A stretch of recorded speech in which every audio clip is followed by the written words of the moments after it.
सब ऋषि बैठे, अरुंधति बैठी, मैना तो साथ में बैठ, सब आपस में चर्चा कर। हिमालय ने ये भीड़ अपने रिश्तेदारों के बारे में डाली, जैसा से अगर आप कहेंगे कि शिव को पार्वती दे देनी चाहिए, मैं दे दूंगा। अभी यहाँ पर एक कथा है। कथा क्या कहती है कि प्राचीन समय में एक राजा हुए जिनका नाम हुआ अनरण्य। राजा का नाम हुआ अनरण्य, जिनकी बेटी हुई पद्मा। एक बार पद्मा मार्ग से कहीं जा रही थी तो रास्ता में पिप्पलाद ऋषि ने इसे देखा। पिप्पलाद ऋषि की इच्छा हुई कि मैं इससे ब्याह करूं। पिप्पलाद ऋषि ने जाकर पद्मा के पिता से कहा, मैं तुम्हारी बेटी से ब्याह करना चाहता हूँ। राजा अनरण्य कहते, तुम तो बूढ़े हो, मैं बूढ़े को अपनी बेटी नहीं दूंगा। पिप्पलाद कहते, तुम मुझे अपनी बेटियां नहीं दोगे तो मैं श्राप से पूरा नगर नष्ट कर दूंगा। राजा ने मंत्रियों से पूछा, क्या करोगे? मंत्री कहते हैं, महाराज देंगे तो बेटी कष्ट पाएगी, न देंगे तो नगर कष्ट पाएगा। 100 कष्ट पाए उससे अच्छा एक कष्ट। तो न चाहते हुए राजा ने अपनी बेटी पिप्पलाद को दे दी।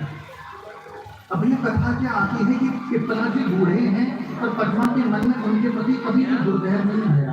मेरे पिता ने ब्याही हूँ, मैं प्रेम पूर्वक उनकी सेवा करूंगी। एक दिन धर्मराज उनकी परीक्षा करने आए और परीक्षा में पद्मा सफल हुई तो धर्मराज के वरदान से पिप्पलाद ने पुनः नवयुवक का रूप धारण किया।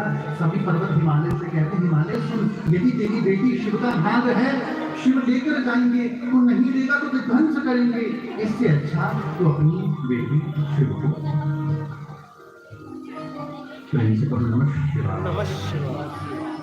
भाई यहाँ पर बहुत विरोध किया है श्री मैना जी ने। मैना जी कहती हैं, गले बद्धाम विकाम रज्वा यास्यामि गहनम वनम महान बुधौ मति विश्वे तस्वी दास्यामि नौसताम। मैं इसके गले में रस्सी बांधकर इसे जंगल ले जाऊं, अपने हाथों से इसे समुद्र में धिक्का दे दूंगी, पर शिव के साथ ब्याह नहीं करेंगे।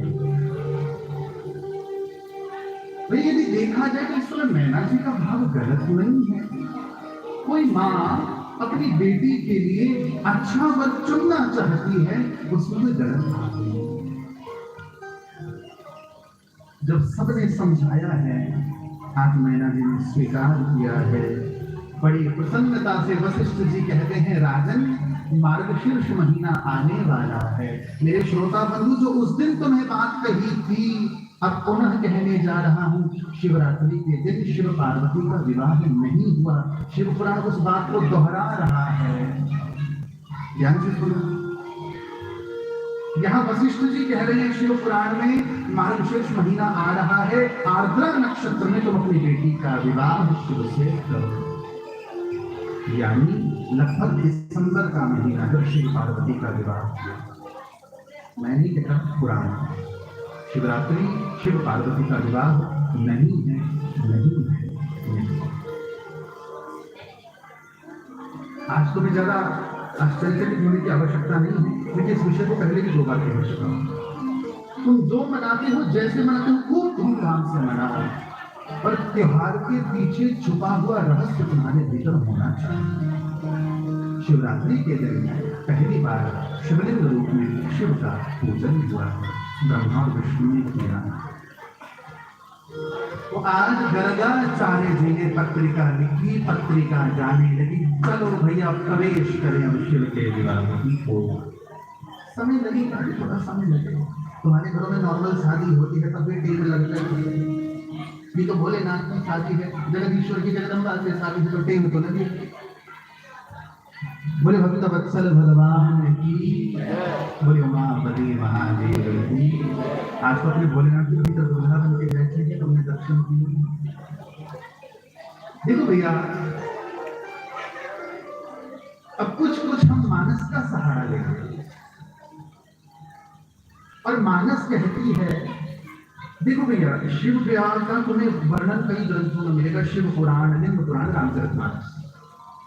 जैसा रामचरितमानस में है वैसा ही लिंग पुराण में है, वैसा ही शिव पुराण में भाषा का अंतर है, श्लोकों का अंतर है।